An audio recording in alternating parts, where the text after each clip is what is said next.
तो ये क्वेश्चन दो बार आया हुआ है 1995 में 1997 में। जो भी गवर्नमेंट अज्यूम कर रही है जीडीपी ग्रोथ वो आपको पता हो। थर्ड ईयर प्लान के बाद यहाँ पर आपको एक ब्रेक मिलेगा 66 से 69 का एक ब्रेक मिलेगा। Before answering this question let's understand what are the three types of goods as per economist. एक क्वेश्चन जो हमें आइडिया देता है कि इस तरीके का क्वेश्चन हम एक्सपेक्ट कर सकते हैं, राइट। हालांकि ये इजी क्वेश्चन है। Economic survey in India is published officially every year by, काफी सिंपल क्वेश्चन है। हेलो स्टूडेंट, आपका एक बार फिर से स्वागत है इस बनो आईएएस की प्रीवियस ईयर क्वेश्चन की सीरीज में।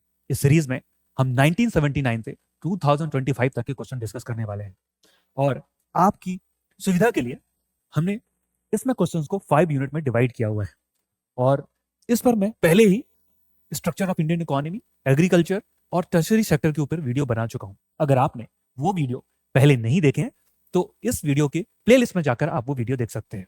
अब हम यूनिट 2 जो कि poverty planning and finance and economics and social development है उसके क्वेश्चन अटेम्प्ट करने वाले हैं। Now let's look at this first question. यहां पर देखिए इंडिया की इकोनॉमिक जो हिस्ट्री है उसके ऊपर आपसे एक क्वेश्चन किया गया है। So if you know India is a mixed economy but we used to have 5 year plan like the economy of USSR. So here the question in 1995 is about that. So let's read the question and then we'll see that. Which one of the following 5 year plans recognize human development as the core of all development effort? तो ऐसा कौन सा plan था जिसने human development को core of development effort माना, right? So option है यहाँ पे 3rd, 5th, 6th and 8th. अब क्योंकि जो 5 year प्लान है वो अब एग्जिस्ट नहीं करता, ऑलरेडी अबॉलिश किया जा चुका है, इसका इकोनॉमिक प्लानिंग में अब कोई सिग्निफिकेंस नहीं है, लेकिन फिर भी आपको एटलीस्ट इतना पता होना चाहिए कि we used to have 5 year plan. हम जल्दी से जो 5 year प्लान है उनको देख लेते हैं, but I am not expecting a question on 5 year plan anymore, right? Still let's just go through it. So we used to have this 5 year plan which started in 1951. 1951 to 56 first है, 56 to 61 second है, 61 to 66 third है, then there is a break. तो यहां पर देखेंगे 3rd year plan के बाद यहां पर आपको एक ब्रेक मिलेगा 66 से 69 का एक ब्रेक मिलेगा, right? Then from 69 to 74, 74 to 79, 80 to 85, 85 to 90 और यहां पर वंस अगेन एक और ब्रेक है 90 से 92 के बीच में, राइट? तो you should know that. Then these are the main objective of those 5 year plan.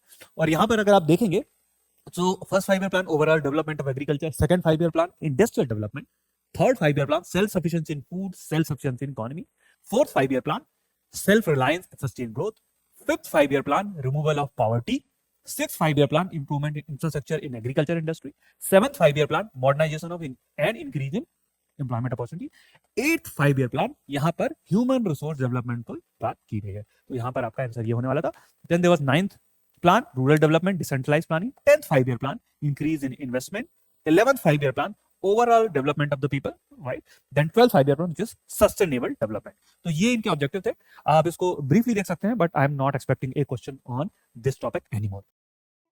D 8th 5 year plan 92 to 97 जिसका ऑब्जेक्टिव था human resource development, employment, education, public. Now let's look at second question. Which of the following are among the non plan expenditure of the government of India? तो ये question दो बार आया हुआ है 1995 में 1997 में और यहां पर पूछा गया था ये नॉन प्लान एक्सपेंडिचर कौन सा है.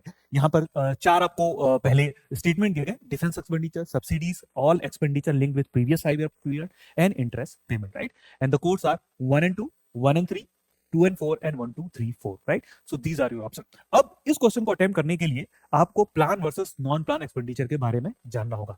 So let's first know what is the distinction between plan and non plan expenditure. Okay, so यहां पर जो प्लान एक्सपेंडिचर ऐसे एक्सपेंडिचर होते थे जिनको करंट 5 year प्लान में मेंशन किया जाता था.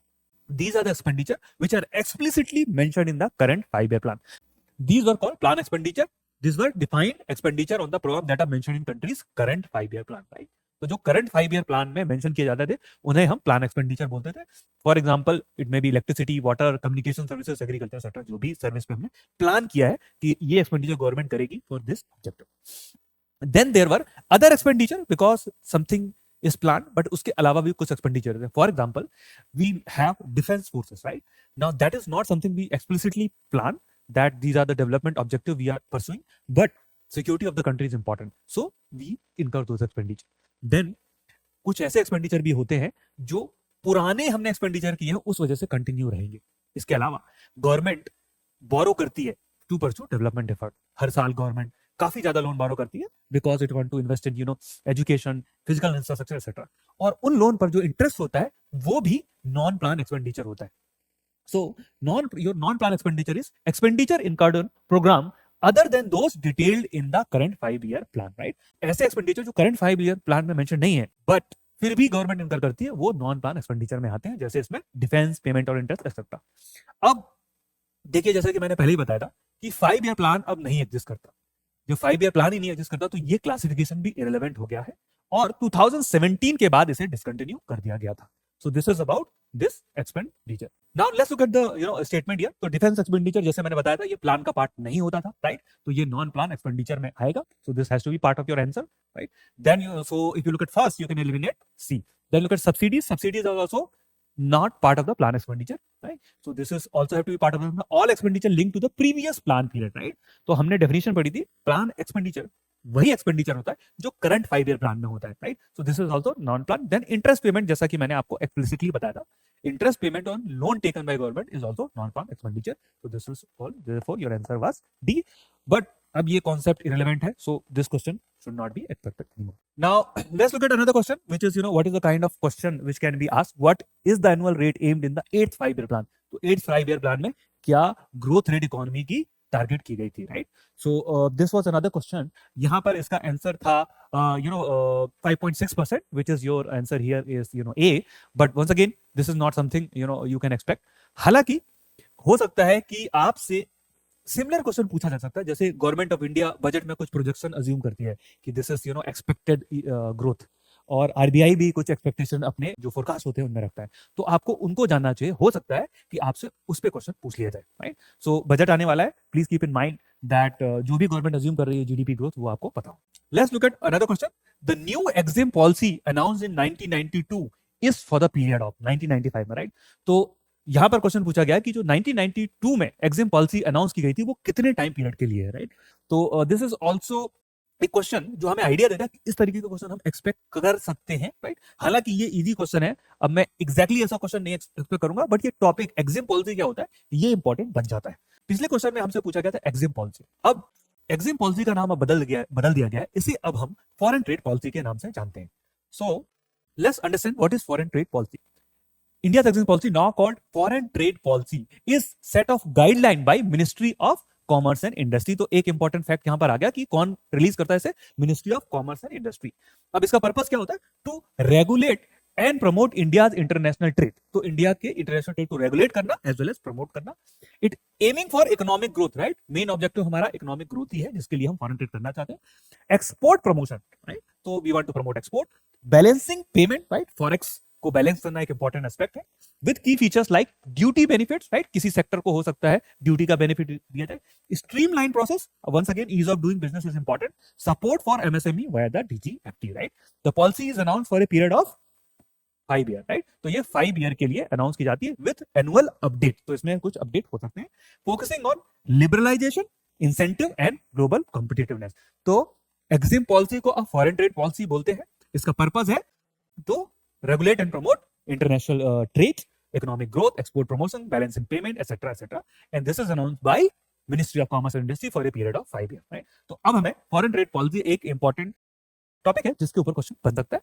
इसको जानने के बाद चलिए ये भी जान लेते हैं कि इंडिया की जो फॉरेन ट्रेड पॉलिसी है 2025 की, राइट? उसके बारे में कुछ इंपॉर्टेंट फैक्ट जान लेते हैं, क्या इसके ऑब्जेक्टिव है, right? If you look at foreign trade policy 2025, इसका पर्पस है to transform India into 3 trillion export economy by 2030. तो ये इसका एक इंपॉर्टेंट टारगेट है. 3 ट्रिलियन एक्सपोर्ट का टारगेट 2030 तक है.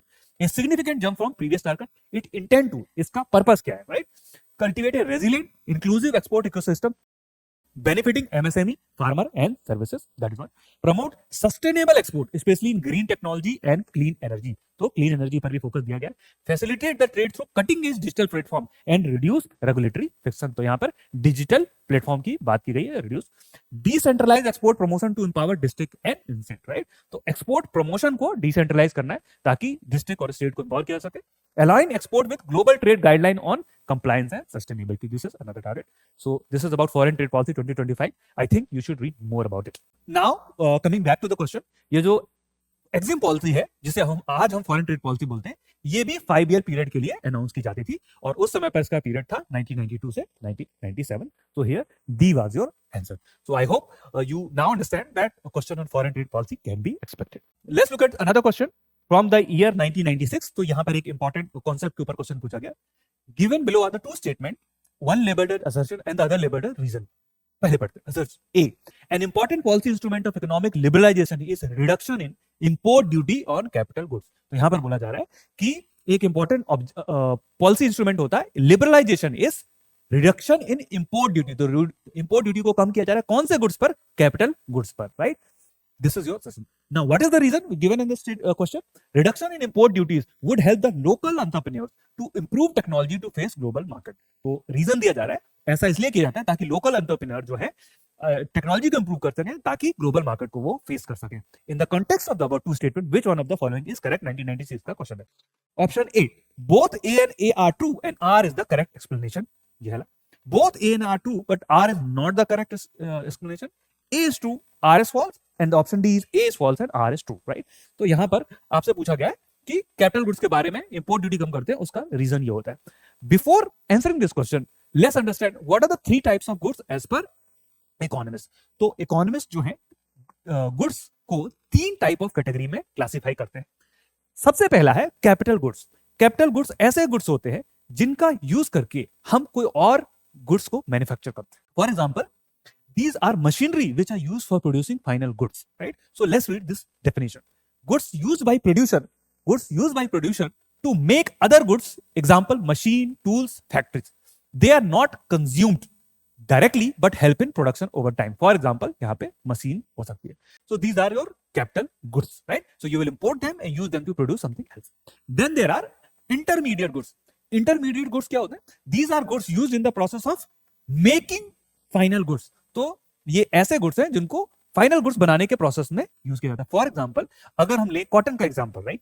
So if we were to use cotton for making cloth, cotton से हम पहले यार्न बनाते हैं, यार्न बनाएंगे, यार्न बनाने के बाद उससे कपड़ा बनेगा, राइट? गारमेंट बनेगा, राइट? तो गारमेंट जो है that is your final good because हम इसको पहनते हैं, कंज्यूम करते हैं, यानी कि यूज करते हैं पहनने के लिए. यार्न जो है जो बीच में बना, जिसको हमने कंज्यूम नहीं किया, और जो फाइनल गुड्स के मैन्युफैक्चरिंग के प्रोसेस में बना, उसे हम इंटरमीडिएट गुड्स बोलेंगे, right? So this will be your, for example, raw material like steel, cotton और कंपोनेंट लाइक टायर एक्सेट्रा. तो टायर भी एक यहाँ पर सही एग्जांपल है because we are not consuming tyre, we are consuming bike और car, right? So they are not sold directly to the consumer, right? तो डायरेक्टली कंज्यूमर को नहीं बेचते. लास्ट है कंज्यूमर गुड्स, या इसे हम फाइनल गुड्स भी बोलते हैं. These are the goods which are directly consumed by the household, for example food, cloth, phone etcetera. तो इन्हें हम बोलते हैं कंज्यूमर गुड. तो इस तरीके से इकोनॉमिस्ट टाइप ऑफ गुड्स को थ्री कैटेगरी में डिवाइड करते हैं. Now let's come back to the question.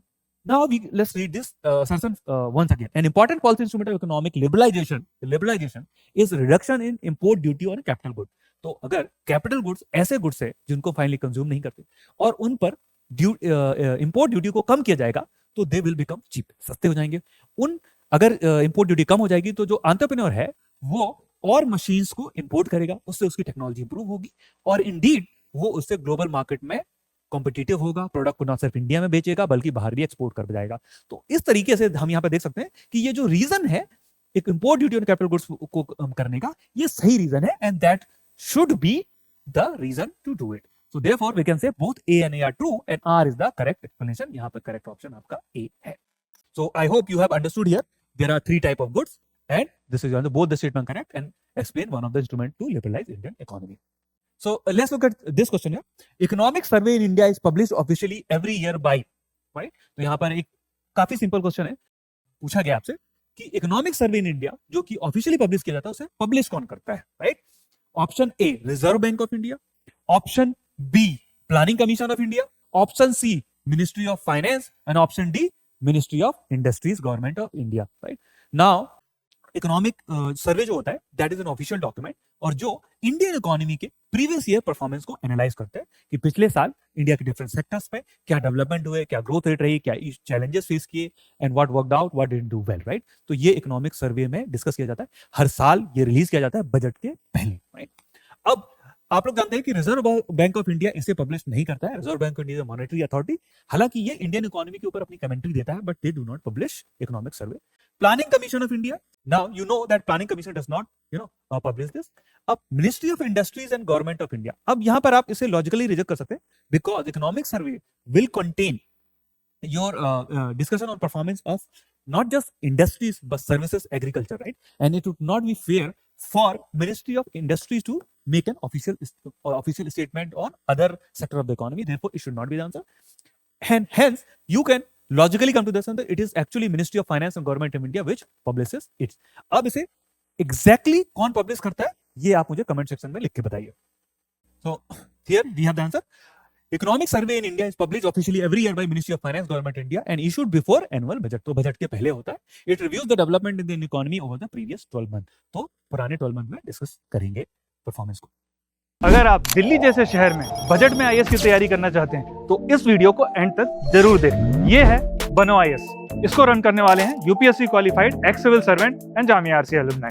यहाँ की फैकल्टी को ना केवल यूपीएससी एग्जाम का एक्सपीरियंस है बल्कि पढ़ाने का भी सालों का एक्सपीरियंस है. ये एक्सपर्ट फैकल्टी हर टॉपिक को अच्छे से एक्सप्लेन करते हैं, उसके बाद हर टॉपिक को डिक्टेट करते हैं ताकि आपके पास अपने खुद के हैंड रिटन नोट्स हो. साथ ही क्लास में प्रीलिम्स और मेंस के प्रीवियस ईयर क्वेश्चन को सॉल्व किया जाता है और डिस्कस भी किया जाता है. यहाँ पे आपको सिविल सर्वेंट्स जैसे कि आईएएस, आईआरएस और एक्स सिविल सर्वेंट्स साथ के साथ जामिया आरसी के एलुमनाइज आपको पर्सनल मेंटरशिप देते हैं. डेली आंसर राइटिंग जो कि सारे टॉपर्स रिकमेंड करते हैं, इस पर यहाँ पे बहुत फोकस किया जाता है जो कि बाकी कोचिंग्स में नहीं होता है. इसके साथ ही आपको मिलती है प्रीलिम्स और मेंस की टेस्ट सीरीज जो आपको एग्जाम के लिए रेडी करती है. यहाँ के अगर हाईलाइट्स की बात करें तो स्मॉल बैच साइजेस जिसमें 60 स्टूडेंट्स होते हैं और जीएस कोर्स के साथ आपको एसए और सीसैट की क्लासेस भी होती है जिसके लिए आपको अलग से पे करने की जरूरत नहीं है. और ये लोकेटेड है सुखदेव विहार मेट्रो स्टेशन के बिल्कुल सामने. तो देर किस बात की, आज ही स्टार्ट करें और अपने यूपीएससी के सपने को साकार करें. थैंक यू फॉर वॉचिंग बनो आईएएस.